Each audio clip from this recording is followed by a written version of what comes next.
de ahora, conéctate con tu salud. Un espacio de la Dirección de Promoción y Prevención de la Secretaría de Salud de Boyacá para hablar sobre el cuidado como práctica habitual de la salud en todos los entornos y momentos de la vida. Bienvenidos.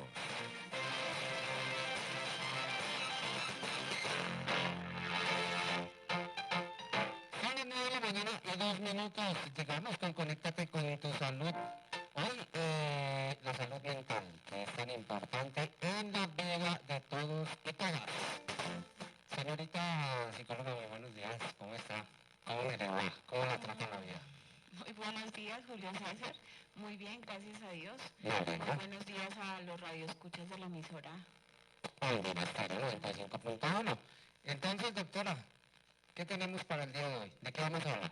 Bueno, hoy vamos a hablar acerca del trastorno afectivo bipolar. Sí, señora. Entonces, vamos a especificar cuáles son los subtipos o la subclasificación de este trastorno, Sí. cuál es la sintomatología referida y cuál es la clasificación diagnóstica. Epa, listo.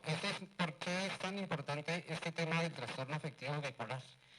Porque siempre es importante tener una psicoeducación en salud mental. En la medida que uno identifique cierta sintomatología, pues puede saber que hay un riesgo, ¿sí? Y puede acudir prontamente a una valoración. Por eso es tan importante identificar las patologías a nivel mental. Y es súper importante porque, no sé, yo siempre he tenido la percepción de que el trastorno afectivo bipolar es más común de lo que pareciera. Sí, sí, ahorita vamos a hablar de algunas cifras, sí. Entonces, en ese orden de ideas, ¿de qué vamos a hablar? Sí, señora. Entonces, el trastorno afectivo bipolar es un trastorno del ánimo caracterizado por episodios de manía, hipomanía y episodios de depresión mayor. Generalmente hay una recuperación intercrítica, es decir, que cuando la persona manifiesta o tiene episodios de manía, hipomanía o episodios depresivos, entonces hay una recuperación. Es una manía. Ya lo vamos a decir. Entonces hay dos subtipos. Está el trastorno afectivo bipolar tipo 1 y el trastorno afectivo bipolar tipo 2. En el trastorno afectivo bipolar tipo 1 se experimentan episodios maníacos y casi siempre hay un episodio depresivo mayor. Y en el trastorno afectivo bipolar tipo 2 por lo menos hay un episodio depresivo mayor y un episodio hipomaníaco. Vamos a ver cuál es la diferencia entre manía e hipomanía. Listo. Entonces la manía se caracteriza por insomnio, la persona tiene reducida la necesidad de dormir, ¿sí? Reducida la necesidad de dormir. O sea, los tiempos de sueño son mucho más reducidos, digamos que 3 horas, 4 horas. Pero hay algo que llama mucho la atención y es que cuando la persona duerme, al otro día se levanta supremamente con mucha energía. ¿Qué pasa con nosotros? Habitualmente, con las personas que no tienen ningún trastorno. Pues si no duermen, se levantan cansados. No, pues sí. Sí, estas personas no. Cuando tienen un episodio maníaco, entonces se caracteriza por ese aumento de energía, cambios de estado anímico, impulsividad y una irritabilidad. Es decir, no se les puede decir casi nada porque explotan, ¿sí? En un 50% de los episodios maníacos se puede referir la persona a sintomatología psicótica. Y recordemos que la sintomatología psicótica va relacionada directamente con alucinaciones y con delirios. Entonces hay una alteración en las funciones sensoperceptivas, es decir, la persona puede tener alucinaciones visuales, auditivas, táctiles, olfativas. Puede estar diciendo, oye, es que me están hablando y voltean a mirar y no hay nada, pero yo sigo escuchando que me están hablando, o estoy viendo imágenes que otras personas no pueden ver, o se pueden estar presentando delirios, ideas delirantes de corte paranoide. Los delirios recordemos que intervienen directamente en el área cognitiva, entonces la persona puede estar diciendo, me están persiguiendo, ¿sí? O me van a matar, o ya vienen por mí, esas son ideas delirantes o heroicas, ¿sí? Entonces hay una alteración significativa, ¿sí? la percepción, como la atención, entonces aumenta muchísimo la energía y en esos cambios anímicos se puede presentar muchísimo riesgo. Ahora, los criterios diagnósticos de episodio maníaco según el DSM-5, que es un manual diagnóstico, entonces vamos a ver. Ya dijimos que ánimo persistentemente elevado, expansivo, irritable, ¿sí? Como el ánimo se puede presentar como el ánimo en una semana, la mayor parte del día, y casi todos los días, ¿sí? O sea que cuando uno dice que es bipolar es porque está alegre y en un momento determinado ya está triste. No, eso no es bipolaridad, ¿sí? Espere, porque eso que se me acaba de decir es el concepto que tienen muchas personas acerca de lo que estamos hablando. O sea, muchas personas creen erróneamente eso que su merced nos acaba de decir, que es erróneo.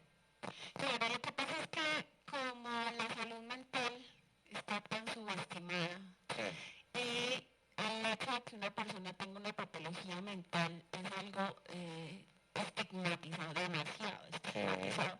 Entonces a veces para herir a algunas personas se toman ciertas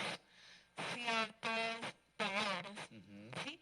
Y entonces esa ha sido una palabra que se ha tomado para lastimar a otras personas. Es un bipolar.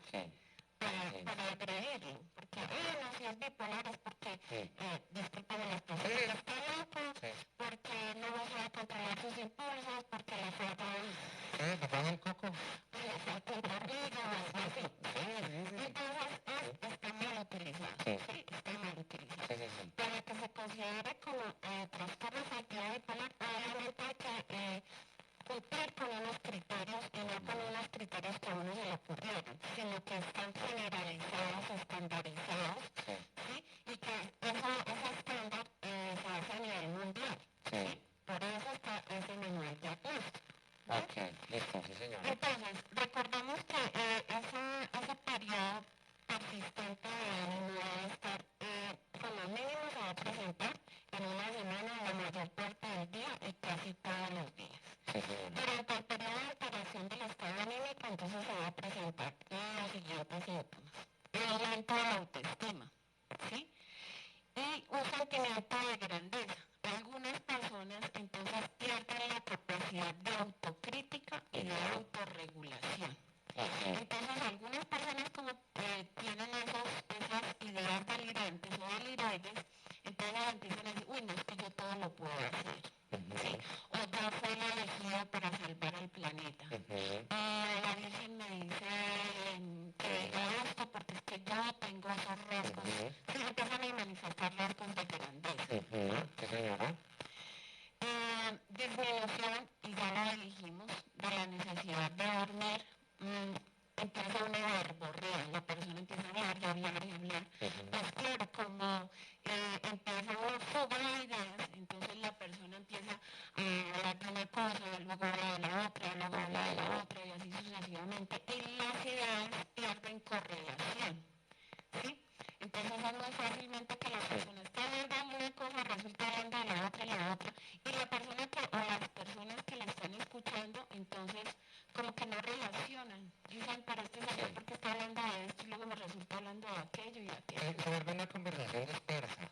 Claro. Como que se va uno por entre las ramas, como dicen por ahí, ¿cierto? Claro, y eso aumenta obviamente la facilidad de distracción. Sí, claro. Y los periodos de atención pues son más reducidos. Es decir, que en un impacto directo en la memoria. Si uno no requiere la atención, pues altera la memoria. Efectivamente. ¿Listo? Sí, claro. Hay un aumento en la actividad dirigida a un objetivo. Sexual, una agitación psicomotora, la persona no puede estar tranquila. Sí, se mueve mucho. ¿Qué hago? Sí. O necesito hacer algo. Sí, también. Sí, hay una participación excesiva en actividades que tienen consecuencias dolorosas. Es más, las personas con un periodo o con un episodio maníaco, digámoslo así, son más arriesgadas porque pierden como esa capacidad de evaluar el riesgo que se corre. Entonces, si me dijeran, botémonos aquí para esto, y como tiene esas ideas de grandiosidad, ¿sí? Entonces, pues exponen a muchísimo más riesgo que las personas que están en un unos niveles adecuados o equilibrados a nivel emocional. Pero eso que se me acaba de decir, digamos que es por decisión propia o porque lo incitan también y no dejan medir el riesgo. Es como, lo que quiero preguntar es como, digamos, una persona de tipo maníaca, ¿cómo lo se diría así?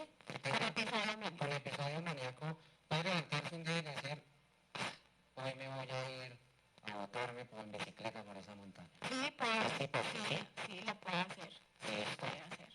Efectivamente. Hay un aumento en los gastos de suntuosidad. Es decir, como tengo una idea tan elevada, ¿sí? De que es verdad, De que es verdad, entonces yo puedo ir a vender su propiedad, o puedo ir a vender alguna cosa, o hacer un préstamo. Bueno, pues como todo lo puedo hacer, es que me queda pequeñito. Entonces, a veces se meten en qué? En grandes gastos y después cuando ya recuperan esa funcionalidad del juicio, entonces ahí se dan cuenta que la embarraron. ¿Como impulsivos? Claro, ese es un riesgo, efectivamente. Expansivos, impulsivos, irritables. ¿Listo? ¿Y cómo se presenta la alteración en esas funciones sensoperceptivas? Pues esto agudiza o exacerba la patología. Listo, perfecto. Y una alteración, esto causa un deterioro importante, ¿sí? En las relaciones funcionales a nivel laboral, familiar y social. Obviamente una persona así pues tiene un deterioro en esa dinámica, ¿sí? En sus áreas de ajuste y requieren generalmente hospitalización con el fin de evitar daño a sí mismo o a otras personas, ¿sí? Entonces, es importante identificar esta sintomatología. ¿Por qué? Porque se pueden agredir a sí mismos o pueden agredir también a los que están en su entorno. Yo creo que no hemos podido medir todavía las consecuencias de un mal sueño. Claro. Y si Dios quiere, dentro de 8 horitas vamos a hablar de eso, ¿sí? Vamos a tratar un poco acerca del cuidado de la salud mental. Y el sueño es fundamental. Sí, yo creo que no hemos medido eso. Creo que no hemos medido eso. Yo tuve 8 días en la doctora. Bueno, increíble. Pero vamos a hablar eso otro fin de semana. Bueno, hay que identificar algo y es que estos episodios de manía no se pueden atribuir a efectos fisiológicos, ¿sí? O del consumo de algún medicamento, porque nosotros sabemos que hay medicamentos y una persona tiene una patología X, está siendo tratado. Algunos medicamentos tienen repercusión importante en las áreas de funcionamiento a nivel cognitivo-conductual. ¿Sí? Entonces es importante descartar esa clase de variables que inciden sobre el desarrollo de la patología. Entonces ahora vamos a especificar que es un episodio hipomaníaco. Por favor. Entonces, un episodio hipomaníaco es un estado anímico normalmente persistente, pero es más leve que la manía. ¿Sí? La maníaco es más leve que la manía. Listo. También un aumento normal y persistente de la actividad de la energía que dura como mínimo 4 días. En el otro dura mínimo una semana. En este dura mínimo 4 días. Y no es suficientemente grave para causar una alteración importante en la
¿En qué edad se puede presentar o desde qué edad se puede presentar este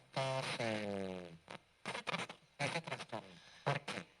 No se puede, pregunta inocente, no se puede confundir, por ejemplo, si se dan los 7 años, un niño que ve caricaturas y su superario sueña todo el día con salvar el mundo. Y el niño hace lo mismo y empieza a tomar actitudes de las que ven las caricaturas.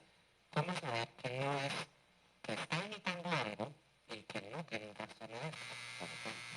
Claro. Escuché a un psiquiatra en la Universidad de Navarra y entonces él decía, más o menos, este trastorno se empieza a desarrollar a partir de una etapa temprana de la adolescencia, más o menos 16 años, hasta los 50 años, para más. De los 16 a los 50 más o menos es cuando se empieza a desarrollar esta patología, digámoslo así. Eso, es bueno saberlo, ¿no? Porque, claro, yo, por ejemplo, de niño quería salvar el mundo.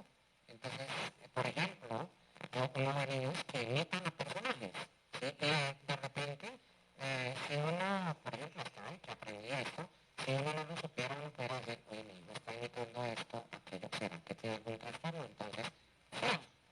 Lo que pasa es que nosotros podemos evaluar el desarrollo cognitivo del niño según su periodo, su ciclo de vida.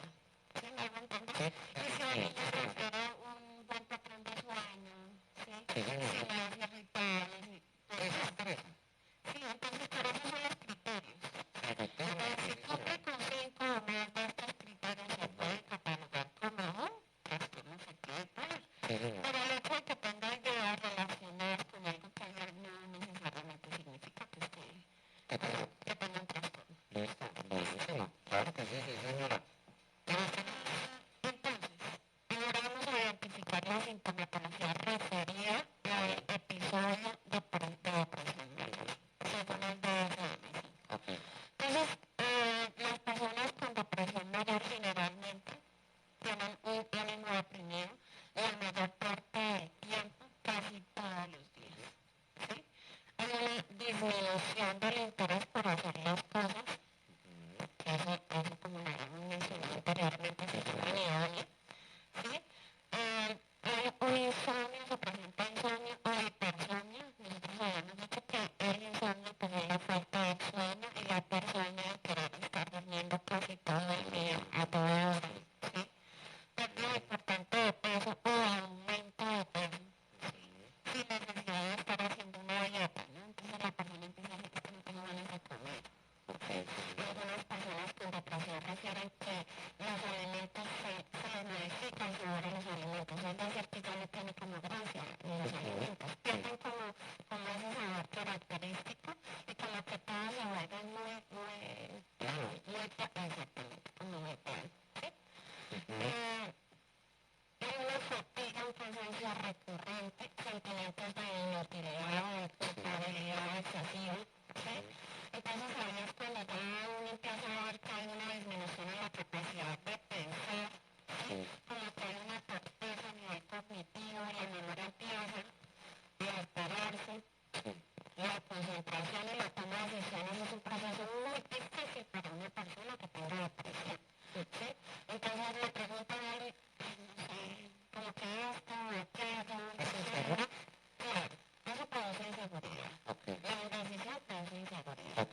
La persona para tener esas alteraciones en esas áreas de ajuste, porque esas son áreas de ajuste, pues todo se empieza a afectar porque nosotros somos seres integrales por naturaleza, y al alterar una cosa se empieza a alterar la otra y así sucesivamente. Entonces, ahí es cuando la persona ya empieza a tener pensamientos de muerte recurrentes, o ideas de muerte recurrentes, ideas suicidas o intentos de suicidio. Esto es supremamente